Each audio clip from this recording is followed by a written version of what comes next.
안녕하세요. 용쌤의 인사이트 용쌤입니다. 오늘 특별한 분을 모셨습니다. 박윤주 선생님 모셨고요. 예, 선생님 잠깐 자기소개 부탁드리겠습니다. 네, 안녕하세요. 지금 학생들 이제 상담하는 컨설팅 이제 주로 하고 있는 박윤주 컨설턴트입니다. 저는 이제 중앙대랑 고려대학교, 뭐 서울시립대학교, 아주대학교에서 이제 입학사정관을 했었잖아요. 네. 그렇기 때문에 이제 그런 경험을 이제 토대로 용쌤이 또 학종에 대해서 궁금하신 게 있다고 하셔가지고 네. 네, 오늘 좀 얘기를 나눠보려고 네. 왔어요. 네. 알겠습니다. 제가 가장 존경하고 모르는 거 있을 때 물어보는 박윤주 선생님이십니다. 그래서 여러 주제를 좀 다룰 건데요. 2028까지 포함해서 다루실 거죠? 오늘은 아니고 다음에 다음에 네. 2028까지 하셔서 선생님의 그 많은 인사이트 네. 함께 얘기를 편하게 나눠보는 시간으로. 알겠습니다. 네. 좀 공부 많이 하고 있습니다. 아, 네. 네. 오늘은 어머님들이 항상 궁금해하시는 거 있잖아요. 진로 턴. 진로 턴에 대해서 어머님들 항상 고민하시고 또 아이도 같이 고민하고 있는 내용이지 않습니까? 그렇죠. 이게 사실 기준이 있는 것 같지는 않아요. 대학별로 이 진로 변경에 또 계열별로 이게 꽤 좀 차이가 크지 않나요? 그러니까 말씀하신 것처럼 어차피 진로턴이 너무 흔한 학과들도 있죠. 흔히들 말하는 비인기 학과. 비인기학과. 네. 그러면은 이제 요것도 좀 궁금한 게 예를 들면 이제 비인기학과 좀 예를 들면 어떤 게 좀 흔하게 있을까요? 그러니까 비인기 학과라고 하면 사실 요즘에는 좀 예전에 토목공학과라고 이야기하는 그렇죠? 네. 아니면 건축공학과 이런 학과들이 사실 학생들이 이제 3학년이 돼서도 그렇게까지 지원을 이렇게 진지하게는 잘 고려하지 않는 학과들이고 네.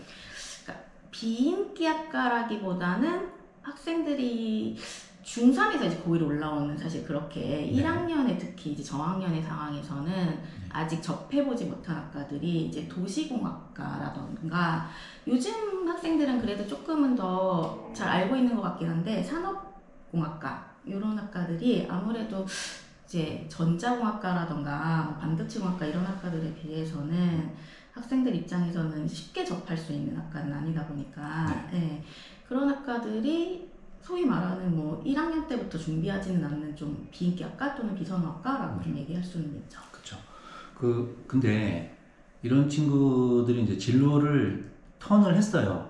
근데 보통 이제 그러면 선생님이 이제 진로를 턴하더라도 어느 시점 정도에서 좀 하는 걸 좀 추천을 좀 드리는지요?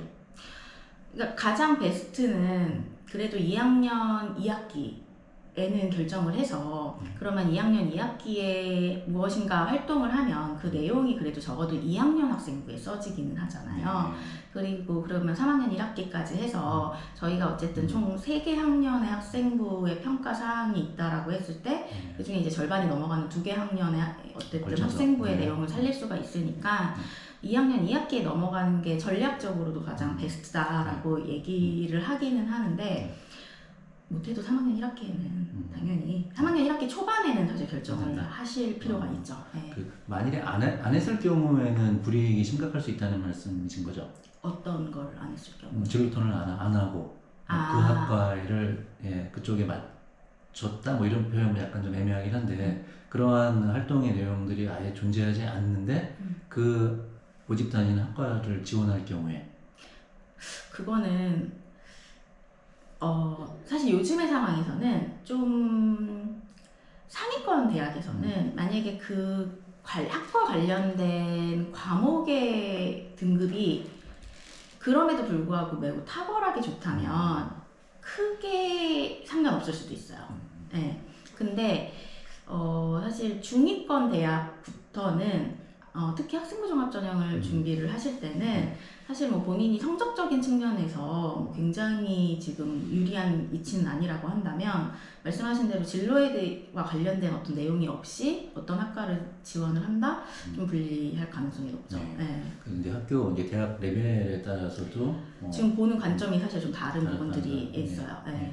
또 그런 학생들을 또 선발하려고 하는 학교의 구간이 있다는 말씀이신 거죠? 네네. 좀 명확하게는 좀 더 잘라서 말씀드리면 서성원까지는 되게 명확한 것 같고, 그러니까 서성원까지는 요즘은 진로에 대한 어떤 학생부 상의 내용의 중요도보다는 내신에서의 탁월함이 훨씬 중요하게 학업역량 보여지고 우선이고. 네. 사실 저는 요즘에는 또 그것도 중앙대 경희대라던가 이제 뭐 건국대까지도 사실 이런 경향성이 좀 넓어지고 있다라는 생각은 들기는 하거든요. 네. 근데 그 좀 아래에 있는 대학들 같은 경우는 아무래도 아직까지는 그래도 학생부의 내용이 본인이 지원하는 학과랑 좀 일치가 되지 않으면 1단계를 통과하기는 좀 쉽지 않다라고 보여지겠네요. 근데 선생님이 이제 권장하기는 비인기 학과를 지원할 경우에 가급적이면은 2학년 2학기 애는 때는 좀 바꾸시는 바꾸는 게 게 가장 베스트다. 베스트다. 그리고 늦어도 3학년 1학기에는 그쵸. 내용이 이제 있어야 있어야 되니까요. 되고. 그래도. 그러면은 이것도 약간 좀 지금 갑자기 좀 생각난 거긴 한데 학업 역량을 우선으로 보는 학교들조차도 진로를 턴했을 때 조금 더 좋은 평가를 받을 수 있는 건지 아니면은 그게 의미가 없는 건지. 근데 그렇게 물어보시면 당연히 저는 상식의 차원에서도 그 학과에 맞는 그래도 내용이 있는 게 예, 아무리 학생부 반영이 적게 된다고 하더라도 안 하는 거는 아니기 때문에 그렇죠. 당연히 더 좋다고 생각하거든요. 예, 그리고 사실 생각보다 특히 우리가 어쨌든 1단계를 통과하는 데는 사실 3배수, 4배수이지만 어쨌든 최종 합격은 어쨌든 1배수 사실은 아니면 뭐 많아야 2배수 안에서 사실 네. 이루어지는 건 거잖아요. 그 안에서의 학생들은 특히 이게 상위권 학교로 갈수록 성적의 그 편차라던가 학생들의 성적 구조가 사실 거의 그렇죠. 비슷해요. 그렇죠. 몰려있죠. 예. 네. 그러니까 어차피 다 수학과학 1등급 되고 뭐 1, 2, 1, 2, 뭐 이런 거 다 비슷해요. 그러면 사실 그 안에서 결국 어떤 것을 변별해야 하잖아요. 입학사정관이나 평가자들은. 그러면 저는 그래도 말씀하신 것처럼 아무리 그런 게 좀 덜 반영된 학교라도 진로는 3학년 때는 그래도 이제 지원하려는 학과로 그래도 학생부 내용을 채우는 것이 좋다라고 말씀 당연히 드려야 될 것 같아요. 명확하신 거죠. 네. 예, 저도 선생님 말씀 들으니까 예, 꼭 해야 될 일 중에 하나긴 하네요, 그렇죠? 네네. 그래서 사실 이제 3학년 학생들 중에 이제 예를 들어서 뭐 학과를 결정 못했다 이런 학생도 아직 있을 수도 있는데 이제 그렇죠. 그런 학생보다는 이제 본인이 좀 유리한 학과가 무엇일지가 되게 좀 뚜렷하지 않고 고민이 되는 상황이다라고 한다면 이제는 지금은 이제 또 아직 내신 기간인데 이제 내신이 끝나면 5월부터 아마 학생부에 들어갈 만한 다양한 활동들이 3학년이지만 어쨌든 많이 나올 거거든요. 그래서 그때는 사실 준비를 할 수 있도록 대비는 해야 될 것 같아요. 예. 그래서 뭐 조금 더 좀 팁을 주신다고 한다면은 특정 계열 모집 단위에 따라서 좀 어떤 활동들을 좀 추천을 좀 하실 수 있으실까요? 예를 들어 볼까? 좀 전에 말씀하신 뭐 비인기학과? 네. 그러면 예를 들어서 뭐 토목이나 건축공학과라고 한다면 그렇죠. 그래도 저는 뭐 일단은 물리가 제일 중요한 그렇죠. 네, 학과니까 특히 요즘에 토목공학과가 이제 이름이 건설환경공학과 아니면 뭐 사회인프라공학과 이제 이렇게 되어 있는데 이게 건설환경공학과 이렇게 되면서 거기서 약간 수철이나 이렇게 기관 이런 거 관련돼서 좀 하다 보니까 학생들이 본인이 원래 생명 쪽 이렇게 환경 쪽 하다가 이제 좀 그 학과가 낮아 보이니까 이렇게 쓰는 학생들이 사실 꽤 많아요. 네, 요즘에. 그래서 환경공학과가 더 높으니까 건설 환경이 좀 더 낫겠지 하고서는 쓰는 학생들이 있는데 사실 실제로 건설환경공학과에서 좀 메인 테마는 사실 구조공학 그렇죠. 같은 것이잖아요. 그래서 그래도 고등학교 안에서 그런 학생들이 제일 많이 하는 활동은 뭐 이렇게 교량이라던가 이런 구조 같은 거 그런 거 통해서 어쨌든 그런 물리학적으로 구조학에 대해서 공부를 해보는 활동들을 해보는 게 그래도 가장 좋은 탐구 주제 중에 하나다라고 얘기를 하죠. 네. 토목공학과 이제 건설환경, 뭐 사회인프라 등 정말 말 그대로 인프라다는 학과잖아요. 그래서 뭐 교량이나 뭐 터널이나 맞아요. 거대한 뭐 기술 공법 이런 거. 거대한 시설에 물리적인 것들을 적용해서 하는 학과니까 그쪽으로 말씀을 좀 하시는 거고. 혹시 문과 쪽은 좀 어떨까요? 문과는 예를 들어서 좀 비인기학과라고 한다면 중위권 이하의 학생들은 어문 계열을 생각을 해볼 수는 있는데 일단은 근데 이거는 좀 전제가 일단 있어야 돼요. 그래도 외국어, 그러니까 그렇죠. 영어라던가 아니면 제2외국어 많이 듣진 않지만, 그러니까 이수가 많지는 않지만, 그래도 이제 그 들은 과목들의 성적이 괜찮을 때, 예, 그럴 때는 이제 어문 계열을 좀 고려를 해볼 만하고, 또 미인기학과라고 한다면 문과는 저는 의외로 또 중위권 학생들에서는 경제학과. 그러니까 아이들이 수학에 대한 부담감 때문인지, 그러니까 두 개가 다인 것 같아요. 본인이 수학 성적이 애초에 이제 사실 심지어 문과인데 이제 본인이 중위권 성적이다라고 하면 사실 수학이 뛰어나지 않을 가능성이 높잖아요. 당연히. 이제 그러니까 당연히 경제학과를 쓰면 불리할 거다라고 생각해서 애초에 좀 염두하지 않는 부분도 있고요. 그다음에 학교 가서도 이제 수학하는 게 싫잖아요. 경제학과 가면 수학해야 되는데, 해야죠. 그러니까 그것도 부담스럽고 하니까 경제학과가 지원이 생각보다 없어요. 아, 오히려 회피하는 경향이 크다는 말씀이시네요. 네네네. 네. 그런 차원에서 학과의 이름으로 보면 비인기학과가 아닐 것 같지만, 그렇죠. 지원의 차원으로 봤을 때 막상 학생들이 적극적으로 선택하는 학과가 중위권에선 좀 아니기는 한데, 근데 또 반면에 지금 아까 말씀드린 아까 어문 계열 같은 경우는 제가 이제 중위권 아래라고 말씀드렸잖아요. 네. 왜냐하면 중경외시 라인까지만 하더라도 외고 학생들이 그렇죠. 굉장히 많이 들어오기 때문에 사실 외고 학생들이 그냥 거의 뭐 이렇게 때로 들어오는 곳은 사실 그 중경외시 라인이라고 보시면 돼요. 왜냐하면 그 라인이 사실 외고 학생들 기준으로는 본인들 등급으로 이제 3등급 대 한 중반에서 이제 4등급 대 학생들이 쓰기 때문에 3, 4등급이 급간이 넓잖아요. 그렇죠. 그래서 일단은 인구가 많단 말이에요. 거기에 속해 있는. 그래서 아무래도 그 상위권 쓰는 학생들보다 외고생의 모수가 많을 수밖에 없어요. 그래서 오히려 중경외시, 뭐 건대, 동국대, 뭐 숙대 이 정도 라인을 쓰시는 분들은 내가 좀 영어를 잘한다고 어문 계열이 그러니까 비인기학과겠지라고 생각하시는 게 패착일 수도 있다. 근데 밑에 라인부터는 이제 조금 외고 학생들의 지원이 많이 좀 감소하기 때문에 경쟁 상황에서 그렇게까지 어렵진 않을 수 있고요. 아, 좋습니다. 그러면은 여기서 또 하나 팁을 좀 주시면은 과목 이수나 어문 계열을 지원할 경우에 그리고 뭐 활동 이런 거 뭐 간단하게 몇 개만 좀 주시면. 아, 어문 계열 관련해서요. 네. 그러니까 사실 외고 학생들이 예를 들어 어문 계열에서 유리한 거는 물론 압도적으로 그 영어라던가 뭐 전공어와 관련된 이수가 많은 게 일단 우선이긴 한데 그 외에 가장 큰 영향을 미치는 거는 실제 문학 작품을 읽을 기회가 학교에서 있다는 거거든요. 사실 학교에서 이제 일반 고등학교에서 영어 수업은 어쨌든 그냥 독해 기반을 위한 이제 텍스트를 주어지고 그와 관련된 문법적 요소나 단어를 체크하고 그런 걸 그냥 공부하고 설명하고 독해를 하고 내려가는 사실 수업이잖아요. 그러니까 실제로 학교 수업상에서 외국어 문학을 접해보거나 외국 문학 작품을 분석을 해보거나 할 기회가 사실 잘 주어지지가 않으니까 이런 활동들의 측면에서 사실 학생부 내용의 차이가 나는데 사실 어문 계열 교수님들 같은 경우는 특히 이제 외국 문학에 대한 어떤 접근을 굉장히 좋아하시긴 하시거든요. 그래서 그런 차원에서는 어문 계열을 본인이 좀 염두한다라고 하면 이제 수업에서는 좀 이루어지지 않더라도 본인이 이제 관심의 차원에서 이제 문학 작품 원서로 뭐 예를 들어서 우리가 1984 이런 흔한 작품이어도 상관없어요. 원서를 뭐 읽었다? 그쵸. 가급적이면 원서로 이제 좀 접해서 그거를 좀 분석을 해보고 그런 활동들을 해보시는 게 가장 좋죠. 네. 과목이 뭐 개설돼 있으면은 선택하는 것도 도움이 될 거고.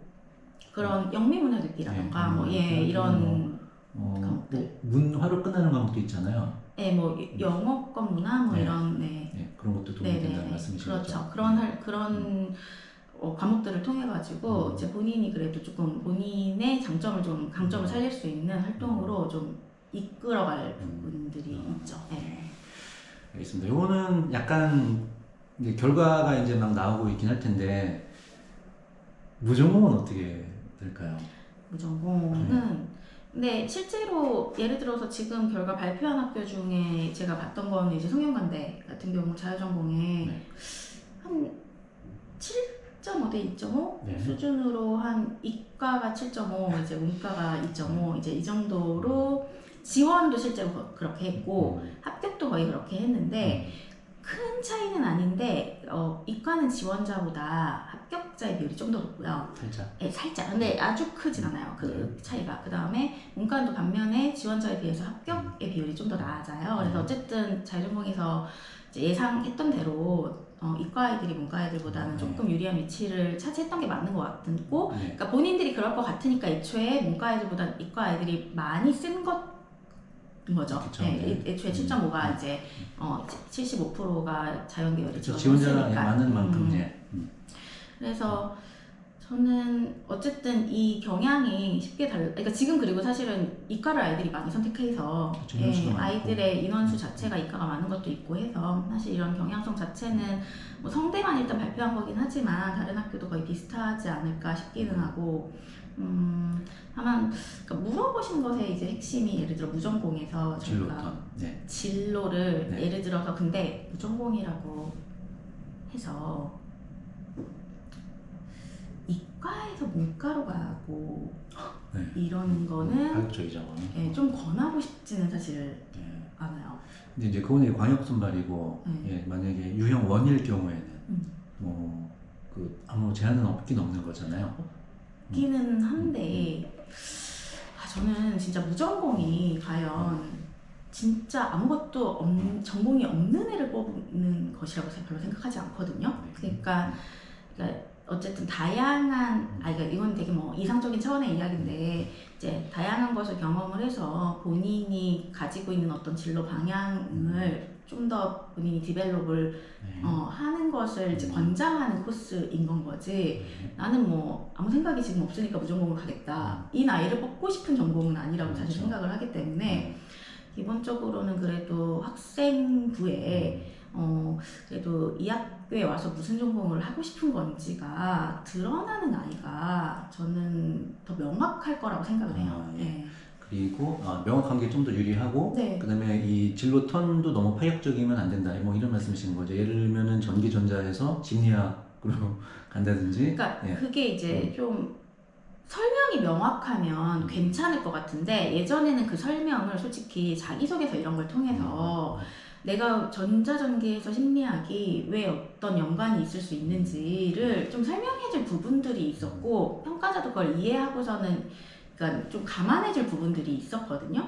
근데 사실 학생부상이 그게 굉장히 충실하게 잘 기록상 나타나지 않는다면 그러니까 평가자 입장에서 봤을 때는 왜 갑자기 뭐 그냥 유리해서 심리학으로? 그러니까 이런 식으로 물론 심리학과는 높은 학과가 뭐 유리한 학과는 아니지만 예를 들자면 그래서 그게 잘 기록되는 학생부이지 않으면 유리하기는 쉽지 않지 않을까 생각은 해요. 그리고 이제 무전공이면은 뭐 만약에 진짜 뭐 6개 학종 뭐 다 무전공을 썼다. 그러기 쉽지 않지만 그런 극단적인 경우라고 하면 굳이 뭐 진로턴이나 이런 거 굳이 고민 안 해도 되는 거 아닐까요 혹시? 그러니까 저는 그냥 본인이 뭐 1학년 때 뭐 생각을 했던 아니면 이제 사실 저희가 보통 학생부 종합전형에서 입시 전략의 차원에서는 사실 어떤 학과를 선택하는 건 결국은 2학년 때 그래도 좀 세부 교과들의 이제 과목이 어떻게 유물리가 나오는지에 따라서 사실 그러니까 예를 들어 내가 아무리 전자공학과를 원해도 물리가 5등급이고 생명이 1등급이면 그렇잖아요. 그러니까 물리를 활용하는 학과보다 생명을 활용하는 학과를 쓰시는 게 훨씬 유리한 거잖아요. 그러니까 이런 것처럼 그러니까 결국은 본인의 유불리에 따라서 학과를 좀 결정을 하신 그 학과를 그래도 이제 학생부상에 내가 이런 진로를 앞으로 좀 탐색을 하고 싶다. 근데 뭐 그 과정에서 아주 살짝 융복합적인 인문사회적인 어떤 고찰이나 이런 것들이 들어가거나 또 반대로 뭐 인문계열 학생이라고 한다면 뭐 예를 들어 내가 뭐 정치 외교에 대해서 이런 걸 하고 싶은데 그 과정에서 예를 들어서 뭐 새로운 기술과 관련돼서 이런 부분도 활용하는 게 필요할 거라고 생각한다. 뭐 이런 얘기가 들어갈 수는 있다고 보지만 어쨌든 저는 큰 줄기는 본인이 좀 스페셜리스트가 보여지는 학생부가 그래도 있어야 된다라고 보기는 해요. 그게 더 좋다라고 보기는 해요. 그래서 이제 저도 올해 교육과정 1학년 애들에서 몇 개 학교에서 교육과정 예시를 좀 해놓았거든요. 뭐 대표적으로 뭐 세종 캠퍼스고도 있고 또 선생님 상담 많이 하신 그 포스코고 같은 경우도 계열별 선택 과목 하면은 그 문이과 과목 섞여 있는 거를 거의 한 과목도 용납이 안 돼 있어요. 이미 그 예시 자체에서는. 그래서 지금 말씀하신 그 어차피 이게 선생님의 나눠놨다. 그렇죠. 이 큰 줄기를 가더라도 그래서 막 섞어서 가라는 뜻이 아니라 정해진 상태에서 뭐 특정한 과목에 뭐 융합 선택 과목에 조금 흥미 있는 건 좀 들어도 상관없겠지만 뭐 진로 선택 과목이라든지 그러니까 물론 무전공을 본격적으로 뽑기 시작한 건 이제 작년이니까 저희가 뭐 아직 입시 어떤 그 결과나 트렌드 이런 것들은 좀 더 한 그래도 2년치, 3년치는 쌓여야 이런 아이가 유리하겠다가 더 정확하게 나오겠지만 사실 아시겠지만 지금까지 대학이 뭐 맨날 뭐 인재상 이런 거 얘기할 때 뭐 융복합 이런 얘기 항상 하지만 사실 저는 그 융복합이 무엇이냐를 되게 정의를 대학도 명확하게 하기도 어려운 부분이고 그리고 그래서 그렇게 얘기를 한다고 해도 결국은 입시 결과를 한번 살펴보면 결국 선발이 된 유리한 아이는 그 하나에 대해서 그렇죠. 더 약간 딥하게 한 친구들이 사실 더 유리했던 건 사실이기 때문에 뭐 고등학교 입장에서도 입시 전략상 그렇게 안내를 할 수밖에 없을 것 같아요. 네. 선생님하고 이게 짧게 다루긴 했지만 좀 중요한 사항들 좀 많이 좀 다룬 것 같습니다. 진로턴부터 시작을 해서 무전공에서도 어떤 영향이 좀 있을까까지 좀 다뤘죠. 네네. 그러면은 이 주제는 여기서 마치도록 할까요? 네네. 지금까지 용쌤, 인주쌤이었습니다. 안녕.